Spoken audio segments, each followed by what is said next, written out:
Let's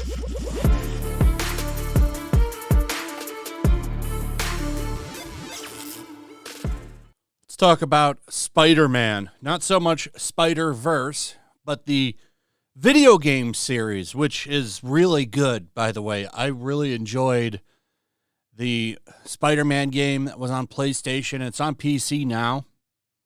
It's a really good Spider-Man game. It's a lot of fun. It's really good. I enjoyed it. If you like the character, you probably will like that game. There's a sequel coming out. I think it comes out this year. I watched the Sony showcase where they showed a bunch of footage and gameplay from it, and I liked it. I liked the symbiote suit. I think it looks pretty good, and I'm looking forward to playing it.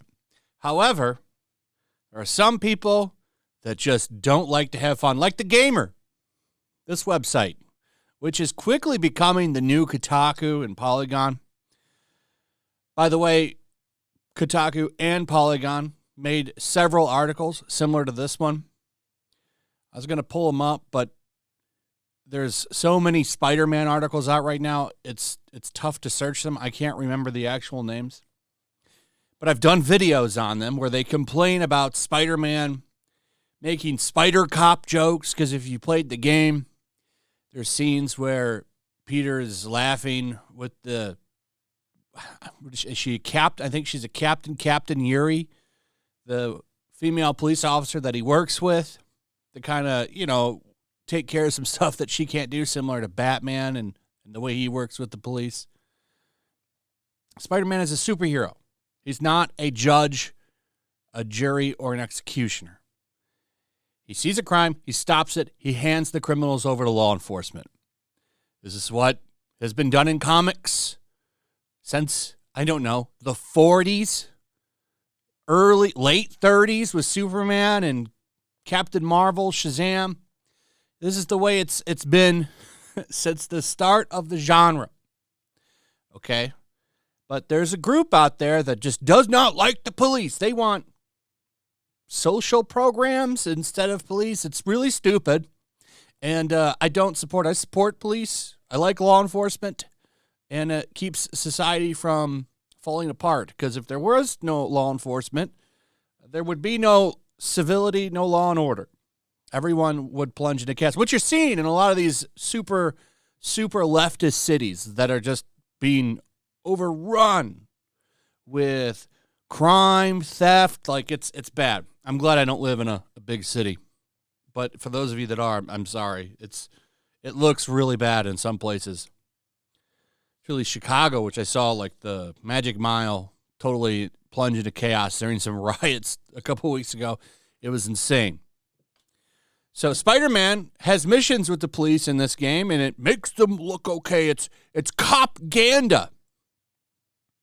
It's a very small minority of people that were bitching about this on Twitter when the game came out, pushed by The Gamer, Polygon, and Kotaku. Not a lot of people cared, but the Gamer did, and they comment on it several times, putting the developers in uncomfortable places. Like I think Eurogamer was interviewing the creator of Spider-Man 2, the creative director. And they asked him about his propaganda. And he said, obviously that wasn't our intent about the game's depiction of the police. I just think going forward, we think about things. So obviously this game is already, I would say, 95% done. I can't put a number on it. If it's this close to release, I would assume and hope that it's a finished game. But what are you supposed to do then with the criminals? Here, I'm going to drop you off at this social program. Now they're going to go out and tear shit up again. Give them to the police. But the main thing that really pissed off all these people was Spider-Man making jokes, calling himself Spider Cop. There were also missions. So to unlock the map in open world games like this, it's no different than like Tears of the Kingdom if you're playing that right now. You'll go to these tower things and you unlock the map so that you can see where stuff is. And because of that, a small group of people, let's be honest, had a problem and melted down over it. And now you got the developers responding saying, we didn't want to do pro-police propaganda. It wasn't our intent. I think it's dumb that these questions are even asked, like Eurogamer asking these questions, because the one thing that I could give a shit about is their political positions and the way the game is done. Why don't you ask a real question? Like, for one, where does the symbiote come from in this game?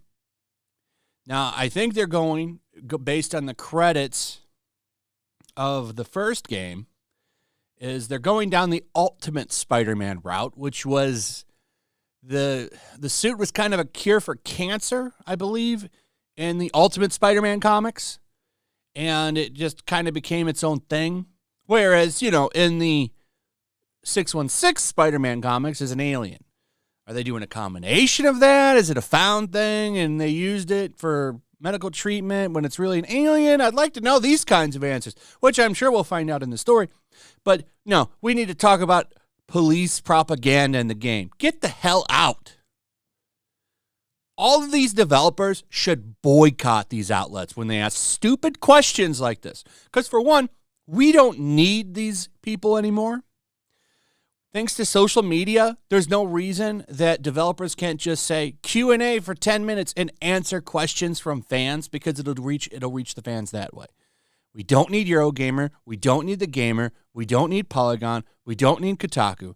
If people are going to ask dumb, stupid-ass questions like this that 10% of Twitter cares about, don't interview with them. Blacklist them like Nintendo does. Nintendo, they won't do business with Kotaku, Polygon.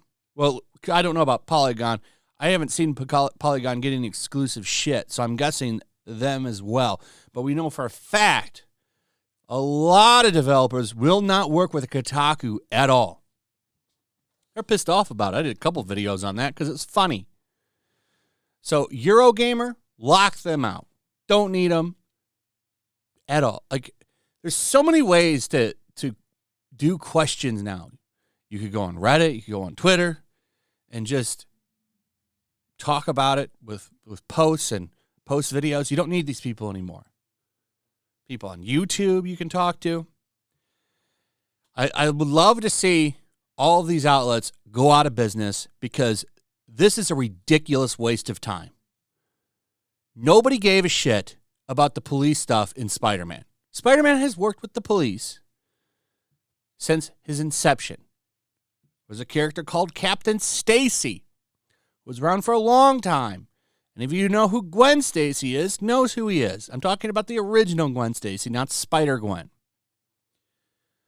Spider-Man has always worked with the cops, just like Batman, because he recognizes that he's not a judge. So it's stupid that this is controversial. It's stupid that the police are controversial. And all of these people need to boycott all of these woke-ass gaming outlets, because they ruin the hobby with their stupid-ass bullshit like this article. This article came out in 2022, by the way. So well before the developers even talked about this. So Gamer still bitching about it. You know why they're bitching about it again in this article? Because this is around the time that the game came to PC.